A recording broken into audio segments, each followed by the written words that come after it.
तेरा वचन मेरे पाँवों के लिए दीपक है और मेरे मार्ग का उजियाला है।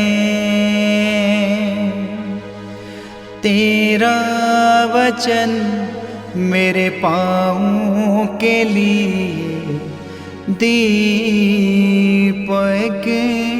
है। पहला पाठ कुरिन्थियों के नाम संत पौलुस का पहला पत्र, अध्याय 1, पद संख्या 26 से 31 तक। प्रभु ने उन लोगों को चुना जो दुनिया की दृष्टि में दुर्बल हैं। भाइयों, इस बात पर विचार कीजिए कि बुलाए जाते समय आप लोगों में से दुनिया की दृष्टि में बहुत कम लोग ज्ञानी, शक्तिशाली अथवा कुलीन थे।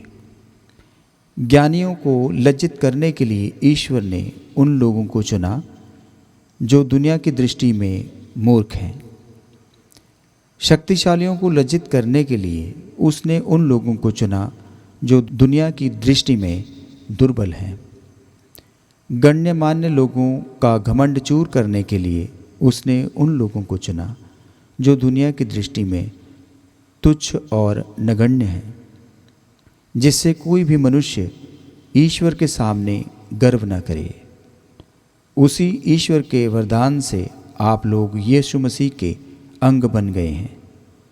ईश्वर ने मसीह को हमारा ज्ञान, धार्मिकता, पवित्रता तथा उद्धार बना दिया है।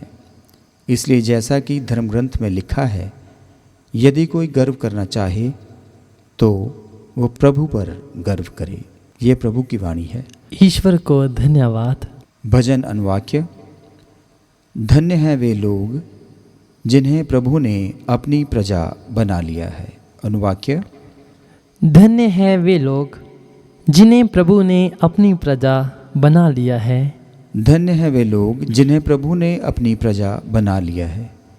प्रभु आकाश के ऊपर से दृष्टि डालता और सभी मनुष्यों को देखता रहता है। अनुवाक्य। धन्य हैं वे लोग जिन्हें प्रभु ने अपनी प्रजा बना लिया है। प्रभु की कृपा दृष्टि अपने भक्तों पर बनी रहती है, उन पर जो उसके प्रेम से ये आशा करते हैं कि वो उन्हें मृत्यु से बचाएगा और अकाल के समय उनका पोषण करेगा। अनुवाक्य। धन्य हैं वे लोग जिन्हें प्रभु ने अपनी प्रजा बना लिया है। हम प्रभु की राह देखते रहते हैं। वही हमारा उद्धारक और रक्षक है। हम उसकी सेवा करते हुए आनंदित हैं और उसके पवित्र नाम पर भरोसा रखते हैं। अनुवाक्य। धन्य हैं वे लोग जिन्हें प्रभु ने अपनी प्रजा बना लिया है। जय घोष। हालेलुया। अनुवाक्य। हालेलुया। प्रभु कहते हैं, मैं तुम लोगों को एक नई आज्ञा देता हूँ, तुम एक दूसरे को प्यार करो।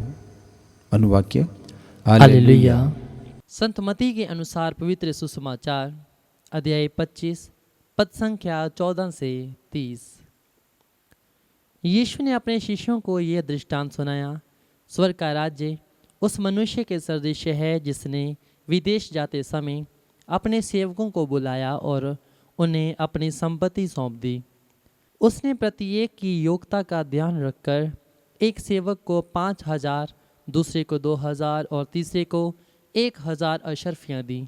इसके बाद वह विदेश चला गया। जिसे 5,000 अशर्फियाँ मिली थी, वह तुरंत उनके साथ लेन देन करने लगा और उसने और 5,000 अशर्फियाँ कमा ली। इसी तरह जिसे 2,000 अशर्फियाँ मिली थीं, उसने और 2,000 कमा ली। लेकिन जिसे 1,000 अशर्फियाँ मिली थी, वह गया और भूमि खोदकर उसने अपने स्वामी का धन छिपा दिया। बहुत समय बाद उन सेवकों का स्वामी लौटा और उनसे लेखा लेने लगा। जिसे 5,000 अशर्फियाँ मिली थी, उसने और 5,000 लाकर कहा, स्वामी, आपने मुझे 5,000 अशरफियाँ सौंपी थी, देखिए मैंने और 5,000 कमाई। उसके स्वामी ने उनसे कहा, शाबाश भले और ईमानदार सेवक, तुम थोड़े में ईमानदार रहे, मैं तुम्हें बहुत बार नियुक्त करूँगा। अपने स्वामी के आनंद के सहभागी बनो। इसके बाद वह आया जिसे 2,000 अशरफियाँ मिली थी। उसने कहा, स्वामी आपने मुझे 2,000 अशरफियाँ सौंपी थी, देखिए मैंने और 2,000 कमाई। उसके स्वामी ने उनसे कहा, शाबाश भले और ईमानदार सेवक, तुम थोड़े में ईमानदार रहे, मैं तुम्हें बहुत पर नियुक्त करूँगा। अपने स्वामी के आनंद के सहभागी बनो। अंत में वह आया जिसे 1,000 अशरफियाँ मिली थी।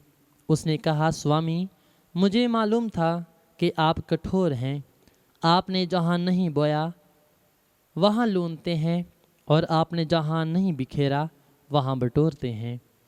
इसलिए मैं डर गया और मैंने जाकर आपका धन भूमि में छिपा दिया।